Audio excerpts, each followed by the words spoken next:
할렐루야. 새벽을 깨워 귀한 예배의 자리에 나온 우리 교회학교 친구들을 너무나도 환영하고 축복합니다.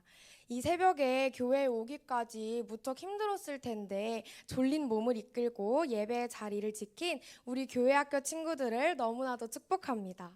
큰 결심을 가지고 예배의 자리에 온 만큼 졸린 눈을 부릅뜨고 우리 모두 설교 말씀을 들을 준비 되었나요? 좋아요. 간사님이 보니까 모두 눈이 반짝반짝, 귀가 쫑긋, 설교 말씀 들을 준비가 모두 된 것 같아요. 그럼 우리 오늘 다 함께 오늘의 설교 제목을 따라 읽어볼까요? 시작! 오늘은 간사님이 꿈 이야기를 할 거예요. 바로 오늘 말씀의 주인공 요셉의 꿈 이야기를요. 요셉은 하나님이 주신 꿈을 꾼 사람이었어요. 하나님께서 요셉에게 어떠한 꿈을 꾸게 하셨는지 귀를 쫑긋하고 잘 들어보세요. 요셉이 어느 날 밤 잠을 자고 있는데 평소와는 다른 신기한 꿈을 꾸게 되었어요. 요셉에게는 무려 10명의 형들이나 있었는데 요셉이 형들과 밭에서 곡식단을 묶고 있는 도중 요셉의 곡식단이 우뚝 일어서니까 형들의 곡식단이 요셉의 곡식단을 둘러서서 절을 하는 꿈을 꾼 거예요. 이 당시 절을 한다는 것은 자신보다 높은 사람에게 존경을 표한다는 뜻이었어요. 그런데 요셉보다 나이가 많은 형들의 곡식단이 요셉의 곡식단에 절을 했다니요. 이 놀라운 꿈을 꾼 지 얼마 지나지 않아 요셉은 또 너무나도 신비한 꿈을 꾸었어요.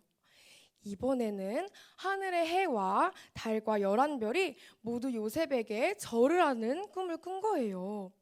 이 놀라운 꿈을 꾼 요셉의 마음속에는 기대와 설렘이 가득했어요.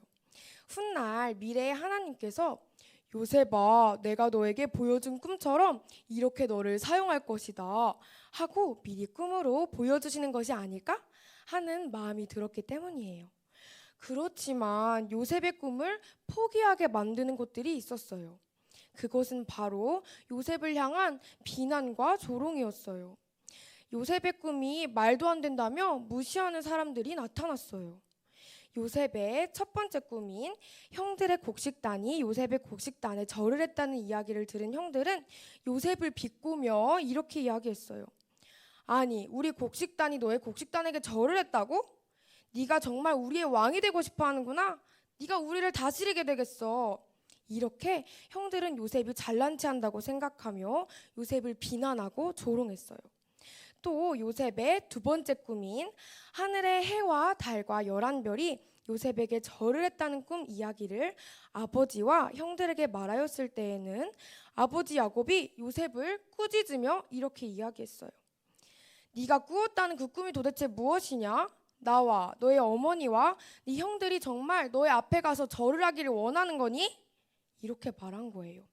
아버지 야곱의 마음속에도 요셉의 꿈이 평범하지 않음을 깨닫고 그 꿈을 마음에 잘 새겨두었지만 요셉의 꿈에 대해서 그렇게 달갑게 생각하지는 않았어요.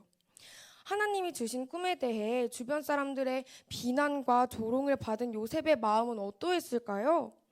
요셉은 아직 너무나도 어린아이였기 때문에 형들과 아버지의 말에 낙심하고 꿈을 포기하고 싶은 마음이 들었을지도 몰라요.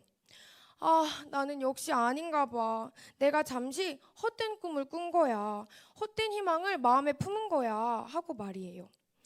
요셉은 이대로 하나님이 주신 꿈을 포기하였을까요?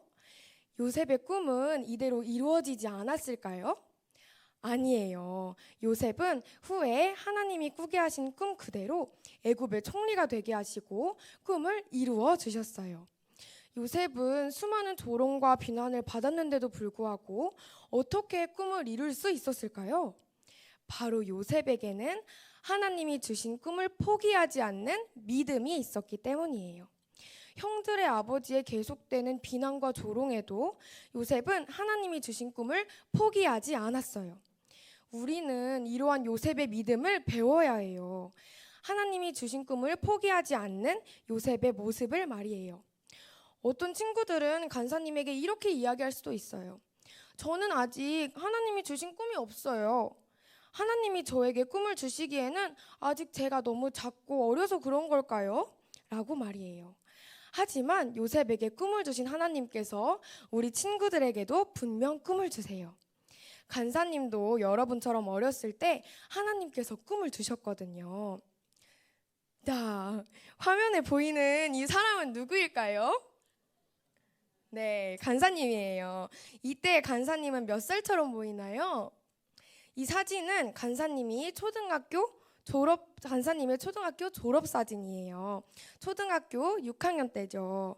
2017학년도에 현일초등학교를 졸업한 졸업생들은 모두 이 사진을 졸업장에서 확인하실 수 있습니다. 이 사진을 찍을 당시 담임 선생님께서 이렇게 말씀하셨어요. 여러분, 내일은 10년 후에 자신이 되고 싶은 여러분들의 모습을 찍어볼 거예요. 그러니 여러분의 꿈을 나타낼 수 있는 소품을 가지고 오세요. 사진을 찍기 전날 밤 간사님은 고민해서 간사님의 꿈을 나타낼 수 있는 소품을 가지고 갔어요. 간사님의 손에 지금 무엇을 들고 있죠? 맞아요. 성경책이에요. 초등학교 6학년 때 간사님의 꿈은 하나님이 사용하시는 멋진 사역자가 되는 것이었거든요. 그렇게 중학교 1학년, 2학년, 3학년 간사님은 하나님께서 간사님에게 주신 꿈을 잃지 않기 위해서 열심히 교회에서 봉사하며 지냈어요. 그런데 고등학교에 입학하고 나서 주변 친구들이 간사님에게 이렇게 이야기하는 거예요. 예양아, 너 그런데 주일에 교회 가는 시간 아깝지 않아? 그 시간에 더 공부를 하지. 다른 친구들은 너가 교회 가는 시간에 다 공부할 텐데 너가 사역자가 되겠다고? 근데 감리교신학대학교는 어디에 있는 거야? 나는 처음 들어보는데? 이렇게 간사님의 꿈을 향한 비난과 조롱이 있었어요. 이러한 주변 사람들의 이야기에 간사님은 하나님이 주신 꿈에 대한 믿음이 약해지고 포기하고 싶은 마음이 있었어요. 그렇지만 하나님께서는 간사님이 대학교를 결정할 중요한 시기에 다시 간사님에게 하나님이 주신 꿈을 생각나게 하시고 그 꿈을 포기하지 않을 수 있는 믿음을 주셨어요. 그렇게 하나님이 주신 꿈을 포기하지 않는 믿음을 가지니까 간사님은 지금 교회에서 하나님의 일을 하며 사역하는 것이 너무나도 기쁘고 행복해요. 우리는 살아가면서 하나님이 주신 꿈을 포기하게 만드는 많은 어려움들을 만나요. 우리의 꿈에 대해 비난과 조롱이 있을지도 몰라요. 그렇지만 오늘 말씀의 요셉은 어떠했죠? 요셉은 하나님이 주신 꿈을 포기하지 않는 믿음이 있었어요. 하나님이 주신 꿈에 대한 흔들리지 않는 믿음이에요. 믿음은 하나님이 주신 꿈을 포기하지 않고 잘 간직하는 거예요. 여러분들이 하나님이 주신 꿈을 포기하지 않는 믿음을 가질 때 분명 하나님께서 그 꿈대로 모두 이루어 주실 거예요. 바라기는 우리 교회학교 친구들이 하나님께서 나에게 주실 꿈을 기대하고 무엇보다 하나님이 주신 꿈을 포기하지 않는 믿음을 갖는 굳건한 믿음의 사람이 되길 소망합니다. 다 함께 기도하겠습니다.